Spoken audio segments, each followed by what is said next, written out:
대략적인 좀 전략이 섰으면 그 다음에 이제 비용적인 부분을 생각을 해봐야 되겠죠. 얼마의 돈을 내가 지출을 할 것인가. 이 얼마의 돈을 지출할 것인가는 이제 목적에 따라 이제 금액이 달라지겠지만, 예를 들어서 상품의 어떤 세션 숫자, 세션이라고 하면 앞에서 말씀드렸지만 고객에게 이렇게 보여지는, 고객이 이렇게 화면에 이렇게 나타나게끔 하는 그 숫자, 고객이 본 숫자를 이제 세션이라고 하잖아요. 그런 숫자를 1000회, 한 달 기준으로 한 1000회 정도 이렇게 접근하도록, 광고가 되어지도록 하는 걸 만약에 목표로 한다 그러면 한 달로 따지면 뭐 33일이 되겠죠. 하루에 33회 정도는 고객이 모니터에 내 제품이 딱 선보일 수 있게끔 세션으로서 숫자가 잡히게끔 하겠다. 그러면은 전체 세션 중에서, 전체 이 오픈된 숫자 중에서 아까 그 오전에 말씀드린 것처럼 오가닉, 자연스럽게 자연적으로 내가 광고 같은 거 안 했어도 나오는 그런 횟수가 있고, 광고를 통해서 나온 횟수가 있을 거 아니에요. 보통 이 광고를 통한 유입이라고 하는데, 이거를 또 몇 % 잡느냐에 따라 달려있지만 그냥 30%라고 쳤을 때 내가 광고를 했기 때문에 세션 수가 확보된 게 한 30%, 이게 20%일 수도 있고 40%까지는 솔직히 안 되겠네요. 뭐 한 20%일 수도 있고 뭐 그 밑일 수도 사실은 있는데요. 그렇게 가정을 한다면, 자, 33회 중에 30% 정도만 광고를 통해서 유입한 거다 그러면 실제로 클릭된 거는, 광고를 통해서 클릭된 건 10회죠. 10번 정도. 그러면은 이 10번에 해당하는 그 클릭률, CTR이라고 하는데, 이걸 0.5라고 잡았을 때 실제로 그 최소적 광고 노출, 그러니까 광고의 노출을 나중에 리포트 보시면은 임프레션이라고 하는 표시가 있을 거예요.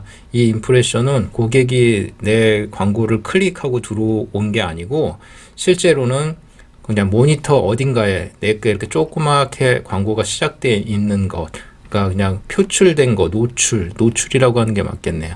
그 숫자를 임프레션이라고 하거든요. 그 임프레션 전체 숫자 중에 보통 클릭 트루 레이트라고 해서 그걸 보고 타고 들어온 숫자를 CTR이라고 합니다. 보통 뭐 1%에서 0.5% 이렇게 잡는데, 이것도 뭐 확정 퍼센테이지는 아니니까 이것도 그냥 계산을 위해서 0.5라고 하면은 대략 한 2000회 정도는 노출이 돼줘야, 2000회 정도는 노출이 돼줘야 하루에, 이건 하루에요. 하루에 노출이 돼줘야 한 33번, 그러니까 33번 정도의 그 세션이 확보가 된다. 그러니까 나중에 리포트를 볼 때는 이 숫자도 계속 관찰을 해야 되는 거죠. 이게 너무 현저히 낮다 그러면은 내 제품의 어떤 상세 페이지나 혹은 사진이나 이런 게 뭔가 문제가 있다라는 거예요. 그러니까 올가닉으로도 그렇고 광고로도 그렇고 전혀 표출이 좀 안 된다는 거예요. 그러니까 좀 정비를 좀 해야 되겠죠. 만약에 이런 기준으로 계산할 때 입찰가를 이제 CPC, 그 단가, 클릭당 단가를 이제 CPC라고 하는데, 이걸 또 뭐 얼마 설정했느냐에 따라, 키워드에 따라 가격이 다 틀린데 그냥 계산하기 위해서 0.5라고 했을 땐 이런 조건들이 형성됐을 때는 하루에 한 5불 정도는 나가겠구나 라고 예상을 하는 거죠. 여기에서 변수는 이 퍼센테이지와 그 다음에 이 퍼센테이지들이 뭐 얼마나 높고 낮냐, 뭐 그거에 따라서 달려 있겠죠. 이렇게 사실은 이 얘기만 들으면 좀 복잡해 보여서 이해가 안 되실 수 있는데 직접 해보셔야 돼요. 그래서 한 달 정도 이렇게 해보시고 그 자료를 기준으로 해서 보면 대략 내 광고의 어떤 그 CTR은 얼마나 되고, 그 다음에 그 이 노출 퍼센테이지가 얼마나 되는지 이런 것들 좀 감이 오시게 될 겁니다. 또 여기에서 또 변수라고 뭐 변수고 뭐 팁이라면 팁인데, 이 CPC 가격은 아까 말씀드린 대로 키워드에 따라서 가격이 천차만별입니다. 그리고 또 클릭률과 그 각각의 시즌, 그러니까 지금 같은 경우 4쿼터잖아요. 4쿼터에는 뭐든지 비쌉니다. 4쿼터에는 예전에 뭐 한 두세 달 전에 예를 들어서 클릭당 한 50전에서 한 60센트 정도 했다 그러면 지금은 뭐 제가 2배까지라고는 말을 못 하겠는데 어쨌든 지금 그때보다는 단가가 훨씬 높아져 있어요. 여러 사람들이 입찰에 들어와 있기 때문에 그런 차이가 있고, 그러니까 뭐 새로운 제품 런칭하거나 이럴 때는 포커로는 적당한 시기는 사실 아니죠. 광고를 통해서 하기에는. 하지만 뭐 워낙 그 물건들이 많이 팔리고 물류가 많이 움직이는 시기니까 뭐 그거 보고 들어오는 경우는 물론 있지만, 그리고 아까도 말씀드렸지만 정확한 데이터가 나오기까지는 적정한 기간이 필요합니다. 너무 짧게, 사실 전 일주일은 좀 짧은 것 같아요. 최소 그래도 한 2주 정도는 해야 되지 않나 싶은데, 그거는 뭐 저보다 더 고수님들의 생각이 또 다를 수도 있고, 이거는 그냥 각자 느낌이기 때문에 그냥 기본적으로 어쨌든 어느 정도 기간이 필요하다. 데이터가 좀 쌓이고 분석을 하기 위해서는 그 점은 좀 미리 고려하시는 게 좋겠습니다. 이렇게 광고에 대해서 예산이 어느 정도 또 정해지면 아까 말씀드린 대로 뭐 키워드에 대한 광고 예산도 중요하지만 또 다른 형태의 좀 분산이 좀 필요합니다. 그러니까 사실 광고라고 하는 게 꼭 아마존 안에서만 꼭 하는 건 아니잖아요. 그 이제 월 마케팅 비용, 뭐 광고 비용이라고 할게요. 광고 비용이 어느 정도 정해졌다. 뭐 예를 들어서 월 1,000불 정도는 나는 지출을 하면서 광고를 좀 적극적으로 해야 되겠다. 그러면 크게 한 세 가지로 이제 광고 전략을 나눌 수가 있겠죠. 그 SP 아까 말씀드린 대로 그 스폰서드 프로덕트 광고, 보통 우리가 그 하는 광고 아마존 안에서 하는 그 PPC 광고 있고요. 그 다음에 두 번째로는 이제 프로모션이나 쿠폰, 그리고 각종 아마존 딜 있잖아요. 뭐 라이트닝 딜도 있고, 이번에 또 블랙 프라이데이 아마 딜도 있는 걸로 알고 있는데, 뭐 그런 거에 나는 좀 그런 걸 활용을 하기 위해서 한 300불, 그러니까 제가 예산을 한 달에 한 1,000불 정도의 광고비를 쓰겠다고 하면 이 정도는 뭐 킵해서, 뭐 만약에 이런 아마존 딜 같은 거 할 때는 이 정도 금액 갖고는 안 돼요. 근데 뭐 한 3개월이나 4개월 정도 모아서 한 1,000불 정도 되면 그때 한 3, 4개월에 한 번씩 몰아서 한번 이 딜에 도전해 보는 거. 특히 뭐 블랙 프라이데이나 아니면은 뭐 각종 뭐 마더스데이, 파더스데이, 자기가 판매하는 그 제품에 따라서 할로윈 뭐 이런 거 잘 활용하는 분들 많으시더라고요. 저는 뭐 개인적으로 그렇게 시즈너블한 상품은 없기 때문에 별로 이 부분은 안 쓰고, 가끔 가다가 이 쿠폰 광고는 좀 하고 있습니다. 쿠폰에 관련해서 사용해서 프로모션 하고 있어요. 그리고 사실은 저는 개인적으로 제일 중요하다고 생각되는 부분인데, 요즘 페이북이나 인스타 그리고 유튜브 그 인플루언서 통해서 하는 광고들, 이거는 뭐 단순히 금액만 지불하면 되는 게 아니고 그 적정한 그 페이북에서 광고 방법, 인스타그램에서 광고, 또 뭐 어떻게 나랑 내 제품과 맞는 그 인플루언서를 찾아서 연결을 할 것인가.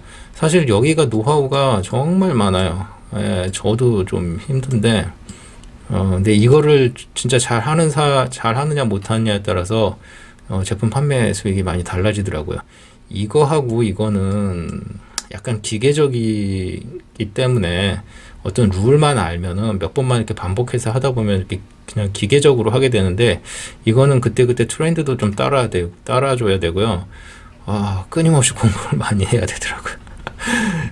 정말 특히 인스타 쪽을 제가 좀 공부를 하고 있는데, 제가 좀 나이도 있고 그래서 워낙 페이북을 안 쓰는 제 연령대이기 때문에 아주 힘듭니다. 근데 젊으신 분들은 감각이 있어서 인스타나 페이북 정말 잘 활용 많이 하시더라고요. 부럽습니다. 이렇게 해서 어쨌든 예산을 한쪽으로 다 몰빵하지 말고 이렇게 분산하려고 하는 그런 마인드를 갖고 있어야 돼요. 그래야 리스크가 좀 컨트롤 되는 것 같더라고요.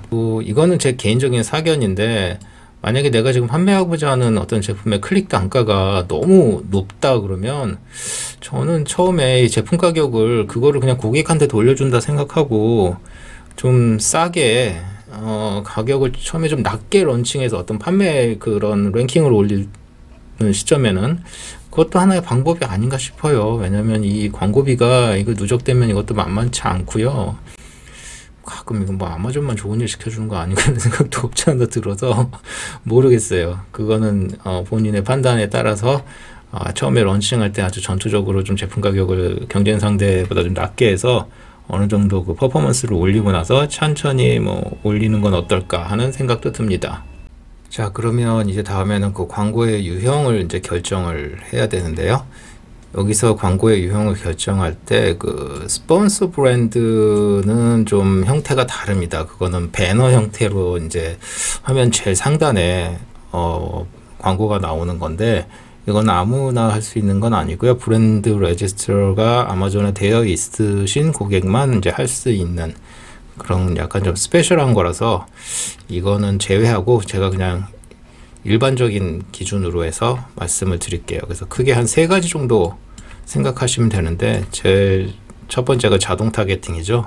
오토 타겟팅 하는 경우인데, 이거는 이제 임의 노출이에요. 이제 제가 설정한 어떤 제품의 어떤 카테고리나 그 서브 카테고리 기준으로 해서, 만약에 내가 한 게 뭐 토이다 혹은 뷰티다, 뷰티 중에서도 뭐 아이라인 제품 어떤 관련된 제품이다 그러면 그런 제품들이 고객들이 서치를 할 때 임의로 랜덤하게 이렇게 내 제품이 표출되는 거고요.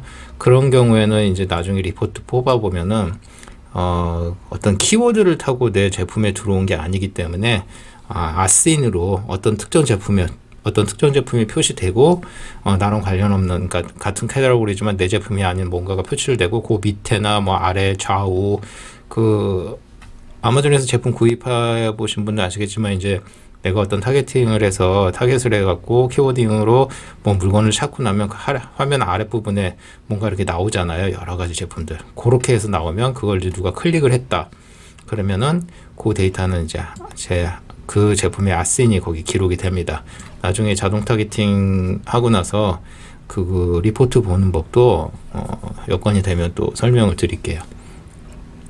그 다음으로 하는 게 이제 수동 타겟팅이죠.